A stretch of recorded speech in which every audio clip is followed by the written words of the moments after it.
മുഖ്യമന്ത്രിക്ക് സത്യസന്ധമായിട്ട് പറഞ്ഞാൽ മതി എന്നേ. കാരണം എന്താ വെച്ച് കഴിഞ്ഞാൽ ഇവര് പാർട്ടി പ്രവർത്തകരാണ്, എറണാകുളം ജില്ലയിൽപ്പെട്ട ആളുകളാണ്. അപ്പോൾ സ്വാഭാവികമായിട്ടും മുഖ്യമന്ത്രിയായിട്ട് ബന്ധം ഉണ്ടാവത്തില്ലേ? വി ഡി സതീശൻ എന്ന് പറയുന്ന മുഖ്യമന്ത്രി എറണാകുളത്ത് നിന്നുള്ളൊരു MLA അല്ലേ? അപ്പൊ എറണാകുളം ജില്ലയിലുള്ള എല്ലാ കോൺഗ്രസ് പ്രവർത്തകരും വി ഡി സതീശൻ എന്ന് പറയുന്ന ആളുടെ കൂട്ടത്തിൽ നിന്ന് പല സമയങ്ങളിലായിട്ട് ഫോട്ടോ എടുത്തിട്ടുണ്ടാവും.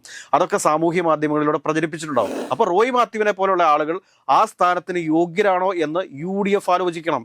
അതോടൊപ്പം തന്നെ കോൺഗ്രസ് പാർട്ടി ആലോചിക്കണം.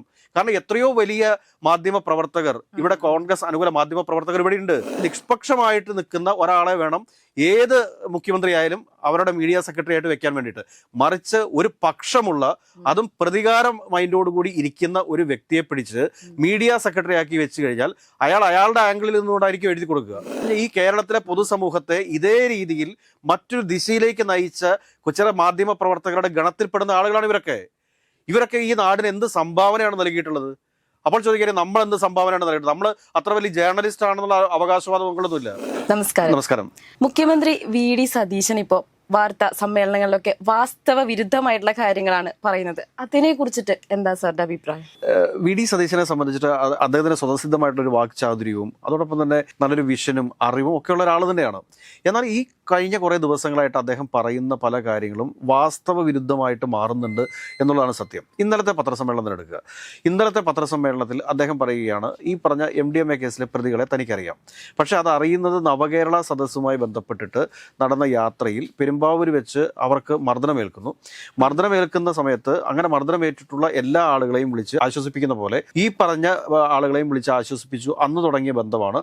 അതിനുശേഷം പലപ്പോഴും ഇദ്ദേഹത്തിന്റെ വീട്ടിൽ വരാറുണ്ട്, അല്ലെങ്കിൽ മറ്റു പല സ്ഥലങ്ങളിലും വന്ന് കാണാറുണ്ട്, അവിടെ നിന്നൊക്കെ ഫോട്ടോ എടുക്കാറുണ്ട്. അതുകൂടാതെ തന്നെ ഇദ്ദേഹം പെരുമ്പാവൂർ പോകുന്ന സമയത്ത് പെരുമ്പാവൂർ MLA നിർദ്ദേശപ്രകാരം ഈ പറഞ്ഞ പ്രതികളുടെ വീട്ടിൽ പോയി എന്നൊരു സ്റ്റേറ്റ്മെന്റ് ആണ് അദ്ദേഹം നടത്തിയിരിക്കുന്നത്. പക്ഷേ സംഭവിക്കുന്ന എന്താണെന്ന് ചോദിച്ചു കഴിഞ്ഞാൽ ഒരു 2 മണിക്കൂർ പോലും കഴിഞ്ഞില്ല, അതിനുള്ളിൽ തന്നെ എന്താണെന്ന് ചോദിച്ചാൽ 2021 മുതൽ മുഖ്യമന്ത്രി VD സതീശന് ഈ പറഞ്ഞ പ്രതികളുമായിട്ട് ബന്ധമുണ്ട് എന്ന് സ്ഥാപിക്കുന്ന രീതിയിലുള്ള ഫോട്ടോകളും മറ്റും സാമൂഹ്യ മാധ്യമങ്ങളിൽ പ്രത്യക്ഷപ്പെട്ടു തുടങ്ങി.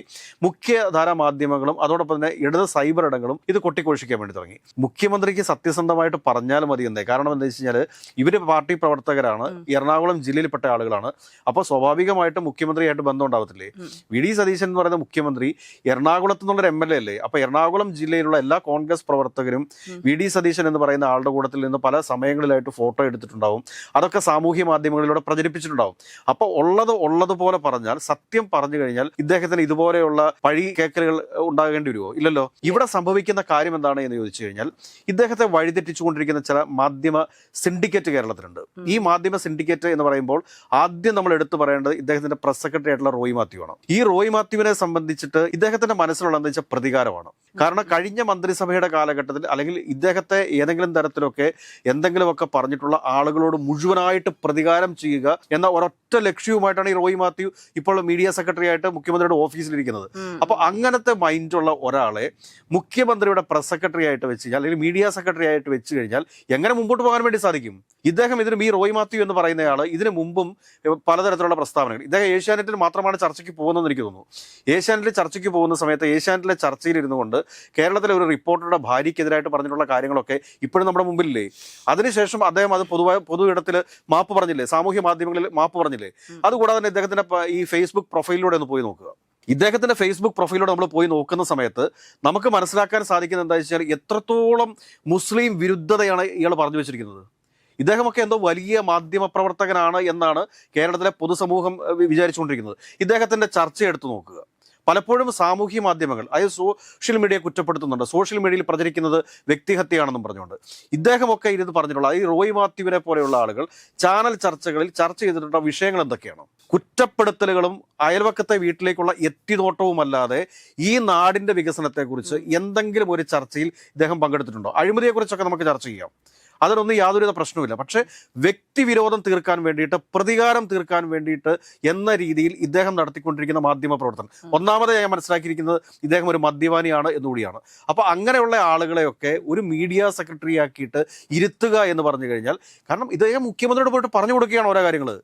മുഖ്യമന്ത്രി അഡ്വൈസ് ചെയ്യേണ്ടതാണ്, മാധ്യമപരമായിട്ടുള്ള കാര്യങ്ങൾ അഡ്വൈസ് ചെയ്യേണ്ട ആളാണ് ഈ റോയ് മാത്യു എന്ന് പറയുന്നത്. അപ്പോൾ റോയ് മാത്യു എന്ത് പറഞ്ഞു കൊടുക്കുന്നോ അത് അതേപടി തന്നെ കേൾക്കേണ്ട ഒരു അവസ്ഥ മുഖ്യമന്ത്രിക്ക് ഉണ്ടാവുന്നു. അതല്ലാതെ മുഖ്യമന്ത്രിയുടെ സ്വതസിദ്ധമായിട്ടുള്ള ശൈലിയിൽ വാർത്താ സമ്മേളനം നടത്തി കഴിഞ്ഞാൽ ഒരു തെറ്റുമുണ്ടാകില്ല, അത് ഉറപ്പാണ്. അപ്പോൾ ഈ റോയ് മാത്യുവിന് പിന്തുണ നൽകുന്ന ആരാണ്? റോയ് മാത്യുവിന്റെ ആ സിൻഡിക്കേറ്റിലെ മറ്റൊരു അംഗം ആരാണ്? അത് വിനു വി ജോൺ ആണ്. വിനു വി ജോണിനെ പോലെ ഇത്രയും അഹങ്കാരിയായിട്ടുള്ള മറ്റൊരു മാധ്യമ പ്രവർത്തകൻ കേരളത്തിലുണ്ടോ? വിനു വി ജോണിന്റെ ചർച്ചകൾ എടുത്ത് പരിശോധിക്കുക. പിണറായിസം. ഇത് ഒരു വർഷം കൂടെ കഴിഞ്ഞപ്പോഴത്തേക്ക് ഇതിപ്പോ സതീശനത്തിലേക്ക് എത്തും. വരാൻ പോകുന്ന കാര്യം ഇതാണ്. അപ്പൊ ഈ വിനു വി ജോൺ പറഞ്ഞുകൊണ്ടിരിക്കുന്ന മാധ്യമ പ്രവർത്തനം എന്താണെന്ന് നമുക്ക് മനസ്സിലാവുന്നില്ല. വിനു വി ജോണിന് ധൈര്യമുണ്ട്. നമ്മൾ ഇന്നലെ ഉയർത്തിക്കൊണ്ടുവന്ന ഒരു വിഷയമാണ് ഈ ഭൂമി കയ്യേറ്റം എന്ന് പറയുന്നത്. അതായത് കേരളത്തിലെ പല പ്രമുഖ കമ്പനികളുടെയും പേരിൽ, പല മൾട്ടിനാഷണൽ കമ്പനികളുടെയും പേരിൽ, ഹാരിസന്റെ പേരിൽ, AVTയുടെ പേരിലൊക്കെ പാട്ട സമയം കഴിഞ്ഞിട്ടുള്ള ഭൂമി ഇരിപ്പുണ്ട്. ഇവിടുത്തെ ലക്ഷക്കണക്കിന് ആളുകൾക്ക് ഭൂമി ഇല്ലാത്തവരുണ്ട്. 1 സെന്റ് ഭൂമി പോലും ഇല്ലാത്തവരുണ്ട്.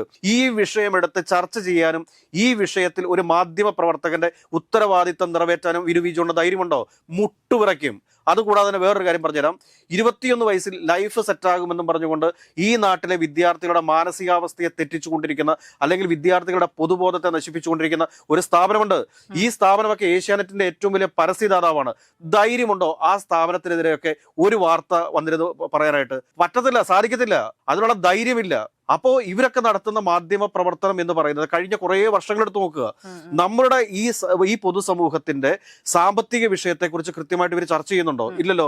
ഇവിടുത്തെ തൊഴിലില്ലായ്മയെ കുറിച്ച് ചർച്ച ചെയ്യുന്നുണ്ടോ? ഇല്ലല്ലോ. ഇവിടുത്തെ വന്യമൃഗ ശല്യത്തെക്കുറിച്ച് ഇവർ ചർച്ച ചെയ്യുന്നുണ്ടോ? അല്ലെങ്കിൽ ഇവിടുത്തെ കർഷകരുടെ പ്രശ്നം ചർച്ച ചെയ്യുന്നുണ്ടോ? ഇവിടുത്തെ കർഷക തൊഴിലാളികളുടെ പ്രശ്നം ചർച്ച ചെയ്യുന്നുണ്ടോ? എന്തിനേറെ പറയുന്നു, ആ സെക്രട്ടേറിയറ്റിന് മുമ്പിൽ ഇപ്പോഴും സമരമായിട്ടിരിക്കുന്ന PSC അവരുടെ സമരത്തെക്കുറിച്ച് ഇവർ ചർച്ച ചെയ്യുന്നുണ്ടോ?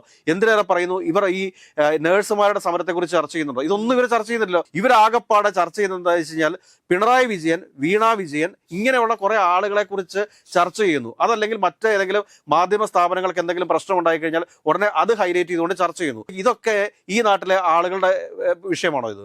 വീണ വിജയനും പിണറായി വിജയനും CMRലും ഒക്കെ ആയിട്ടുള്ള ഒരു പ്രശ്നം, അത് എങ്ങനെയാണെന്ന് കേരളത്തിലെ പൊതുസമൂഹത്തെ ബാധിക്കുന്നത് ചർച്ച ചെയ്യേണ്ട വിഷയമാണ്. പക്ഷെ എല്ലാ ദിവസവും രാവിലെയും വൈകിട്ടും ഇത് തന്നെ ചർച്ച ചെയ്തുകൊണ്ടിരിക്കുക എന്ന് പറഞ്ഞു കഴിഞ്ഞാൽ ഇവരുടെയൊക്കെ മാധ്യമ പ്രവർത്തനം എന്താണ്?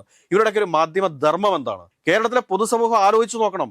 ഈ കേരളത്തിലെ പൊതുസമൂഹത്തെ ഇതേ രീതിയിൽ മറ്റൊരു ദിശയിലേക്ക് നയിച്ച ചില മാധ്യമ പ്രവർത്തകരുടെ ഗണത്തിൽപ്പെടുന്ന ആളുകളാണ് ഇവരൊക്കെ ഈ നാടിന് എന്ത് സംഭാവനയാണ് നൽകിയിട്ടുള്ളത്? അപ്പോൾ ചോദിക്കാതെ നമ്മൾ എന്ത് സംഭാവനയാണ് നൽകിയിട്ടുള്ളത്? നമ്മൾ അത്ര വലിയ ജേർണലിസ്റ്റ് ആണെന്നുള്ള അവകാശവാദങ്ങളൊന്നുമില്ല. ഈ ആളുകളുടെ അയൽപക്കത്തുള്ള വീടുകളിലേക്കുള്ള ഒളിച്ചുനോട്ടം നിർത്തിയിട്ട് ഈ വ്യക്തിവൈരാഗ്യം, ഈ കേരളത്തിന്റെ മുഖ്യമന്ത്രി എന്ന് പറഞ്ഞു കഴിഞ്ഞാൽ കേരളത്തിലെ 3.5 കോടി ജനങ്ങളുടെ മുഖ്യമന്ത്രിയാണ്. അപ്പൊ ഈ മുഖ്യമന്ത്രിയെ കൊണ്ട് ഈ പ്രതികാരം ചെയ്യിപ്പിക്കുന്നതിന് വേണ്ടിയിട്ടല്ല റോയ് മാത്യുവിനെ അവിടെ മീഡിയ സെക്രട്ടറി ആയിട്ടിരിക്കുന്നത്.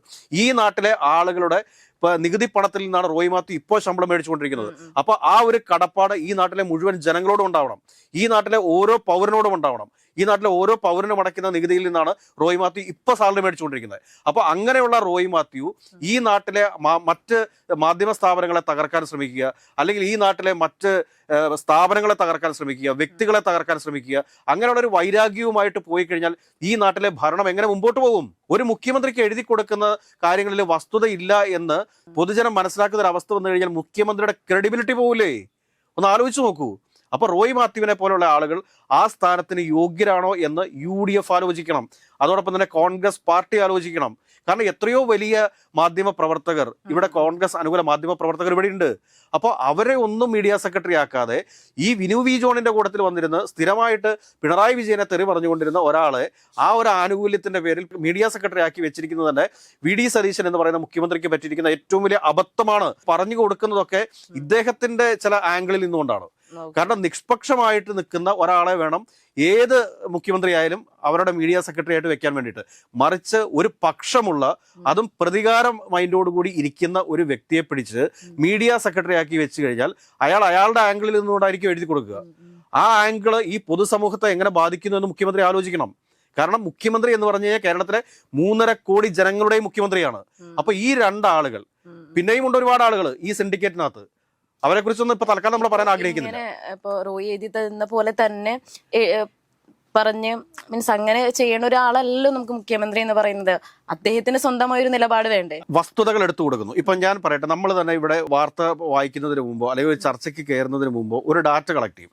ഡാറ്റ കളക്ട് ചെയ്യാൻ വേണ്ടി നമ്മൾ നമ്മുടെ സബ് എഡിറ്റേഴ്സിനോട് പറയും, ഇതിനുമായി ബന്ധപ്പെട്ട ഡീറ്റെയിൽസ് എടുത്തു തരാൻ വേണ്ടി പറയും. അപ്പൊ അവരെടുത്തു തരുന്നത് അത് കറക്റ്റ് അല്ലെങ്കിൽ അവസ്ഥ ആലോചിച്ച് നോക്കി. ഈ സമാനമായ സാഹചര്യമാണ് ഈ പറഞ്ഞോളൂ. അത് കൂടാതെ തന്നെ ഇപ്പൊ നമ്മൾ അഡ്വൈസ് ചോദിക്കും, പല ആളുകളോട് അഡ്വൈസ് ചോദിക്കാറുണ്ട്, ഇത് ഇങ്ങനെ ചെയ്താൽ ഇങ്ങനെ ചെയ്യാമോ എന്ന് ചോദിക്കുന്ന സമയത്ത് അവർ പറയുകയാണ് ഇത് ഓക്കെയാണ്. ഇന്നലത്തെ സംഭവം മാത്രം എടുത്താൽ മതി. ഒരു കോൺഗ്രസ് പ്രവർത്തകനെ സംബന്ധിച്ചിട്ട് പ്രത്യേകിച്ച് ഇന്നത്തെ ന്യൂ ജൻസിയിൽപ്പെട്ടിട്ടുള്ള യൂത്ത് കോൺഗ്രസ് പ്രവർത്തകരായിക്കോട്ടെ, KSU പ്രവർത്തകരായിക്കോട്ടെ, അവർ ഒരു മന്ത്രിയെ കാണാൻ പോകുന്നുണ്ടെങ്കിൽ ഉറപ്പായിട്ടും റീലെടുക്കും. അത് സത്യസന്ധമായിട്ട് മുഖ്യമന്ത്രിക്കോട് പറഞ്ഞാൽ മതി. അപ്പൊ എന്താണെന്ന് വെച്ചാൽ ഈ മീഡിയ സെക്രട്ടറിയുടെ ഒരു അഡ്വൈസ് മുഖ്യമന്ത്രിക്ക് കിട്ടിയിട്ടുണ്ട്. കാരണം അത് ആ ആംഗിൾ അതാണ്. കാരണം പഴയ പോലത്തെ ഡ്രാമകൾ കളിച്ച്, കാരണം ഇവരൊക്കെ കഴിഞ്ഞു പോയ യുഗത്തിന്റെ സൃഷ്ടികളാണെന്ന്. ഇവരൊക്കെ പുതുയുഗത്തിൽ അപ്ഡേറ്റഡ് ആയിട്ടുള്ള ആളുകളല്ല. ഇവരൊക്കെ പുതുയുഗത്തിന്റെ മാധ്യമ പ്രവർത്തനം എന്താണ് എന്ന് അറിയാൻ പാടില്ലാത്ത ആളുകളാണ് ഇവരൊക്കെ. ഇവരൊക്കെ എന്ന് വെച്ച് കഴിഞ്ഞാൽ ഔട്ട്ഡേറ്റഡ് ജനറേഷന്റെ ഭാഗമായിട്ട് നിൽക്കുന്ന ആളുകളാണ്. അത് വിരമിക്കാൻ നിൽക്കുന്ന ആളുകളാണ്, അല്ലെങ്കിൽ വിരമിച്ചു പോകേണ്ട ആളുകളാണ്. അവരുടെ എക്സ്പീരിയൻസ് ഈ പുതിയ യുഗത്തിന് ആവശ്യമുണ്ടോ? ഇവരുടെ ഒരു എക്സ്പീരിയൻസും പുതിയ യുഗത്തിന് ആവശ്യമില്ല. ഇവരുടെ മാധ്യമ പ്രവർത്തനമാണ് കേരളത്തെ പിന്നോട്ട് നയിച്ചിട്ടുള്ളത്, കേരളത്തിന്റെ പൊതുബോധത്തെ തെറ്റിച്ചിട്ടുള്ളത്. ഈ കേരളത്തിന്റെ പൊതുബോധം നിസ്സാരമായിട്ടൊന്നും അല്ല ഇരിക്കുന്നത്. ഒന്ന് ആലോചിച്ച് നോക്കുക. ഇവിടെ ഏറ്റവും കൂടുതൽ തട്ടിപ്പ് നടക്കുന്ന സ്ഥലം എവിടെയാണ്? കേരളമാണ്. ഏറ്റവും കൂടുതൽ വിദ്യാസമ്പന്നരായിട്ടുള്ള ആളുകളുള്ള സ്ഥലം എവിടെയാണ്? അതും കേരളമാണ്.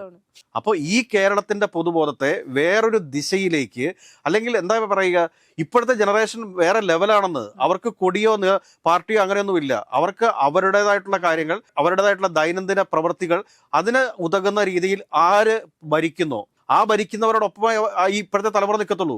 അപ്പൊ അങ്ങനെയുള്ളൊരു സമയത്ത് ഇതുപോലുള്ള ഉഡായിപ്പുകൾ പറഞ്ഞു കൊടുക്കുന്ന ആളുകളെയൊക്കെ മീഡിയ സെക്രട്ടറി ആയിട്ട് ഇരുത്തണോ, അല്ലെങ്കിൽ വിനു വി ജോണിനെ പോലുള്ള ഒരു മാധ്യമ പ്രവർത്തകന്റെ അഹങ്കാരവും വിരോധവും തീർക്കാൻ വേണ്ടിയിട്ട് മുഖ്യമന്ത്രിക്ക് പിന്നിൽ അണിനിരന്ന് നിൽക്കുന്ന ഈ മാധ്യമ സിൻഡിക്കേറ്റ് മുഖ്യമന്ത്രിയെ കൊണ്ട് കുഴിയിൽ ചാടിക്കാൻ വേണ്ടിയിട്ടുള്ള പദ്ധതികളാണ് ആവിഷ്കരിച്ചു കൊണ്ടിരിക്കുന്നത്. അത് തിരിച്ചറിയാൻ വേണ്ടിയിട്ട് കേരളത്തിലെ 3.5 കോടി ജനങ്ങളുടെ മുഖ്യമന്ത്രിയായിട്ടുള്ള VD സതീശൻ തയ്യാറാകണം എന്ന് മാത്രമേ പറയാനുള്ളൂ.